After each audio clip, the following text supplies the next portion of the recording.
Local initiative and referendum empowering citizen participation. Local initiative and referendum are powerful tools of direct democracy that allow citizens to directly influence local governance and decision-making. They provide a means for communities to shape their own destinies, addressing issues of local concern and holding elected officials accountable. Local initiative. A local initiative is a process by which citizens can propose new law or ordinance for consideration by a local government. This often involves gathering a certain number of signatures on a petition to place the proposed measure on the ballot for a vote. Key feature of a local initiative: citizen-driven. It organized from the grassroots level, empowering citizens to take the lead on issues they care about. Direct democracy. It bypasses traditional legislative process, allowing citizens to directly decide on policy matters.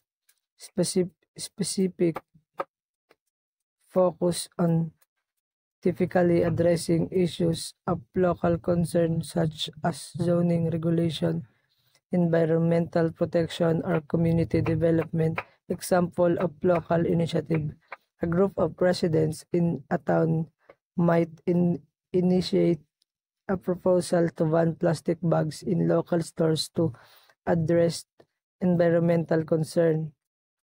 A neighborhood association could propose a new park or recreation center to improve community amenities. Local referendum. A local referendum is a vote by the electorate on a specific issues or proposal that had already been passed by a local government. This allows citizens to approve or reject a decision made by their elected representatives. Key feature of a local referendum. Legislative initiated. It often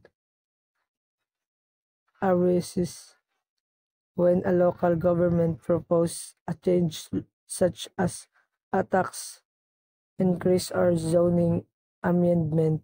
Citizen approval. It gives citizens the final say on the matter, allowing them to overturn or confirm the government decision. Accountability. It provides a mechanism for holding elected officials accountable for their decision by allowing citizens to express to view. Example of local referendum: a city council might propose a next tax to fund infrastructure project, and the citizen would vote on whether to approve the tax increase. Second, a town may propose a new zoning ordinance and residents would vote on whether to adopt the ordinance. Benefits of local initiative and referendum: increase citizen engagement. This process encourage active participation in local government, fostering a sense of ownership and responsibility. Great responsiveness to local needs. They allow communities to address specific issues that may not be prioritized at higher level of government. Enhance accountability. They provide a mechanism for citizens to hold their elected official accountable for their decision. Promotion of democracy. They strengthen democratic principles by giving citizens a direct voice in shaping their communities. Challenge and consideration resource constraints initiating and running a successful initiative or referendum campaign can be resource intensive, requiring time, effort, and financial support, potential for manipulation. There is a risk of misinformation or misleading campaign influencing both decisions. Limited scope. These processes are typically limited to local issue and may not address broader societal concern.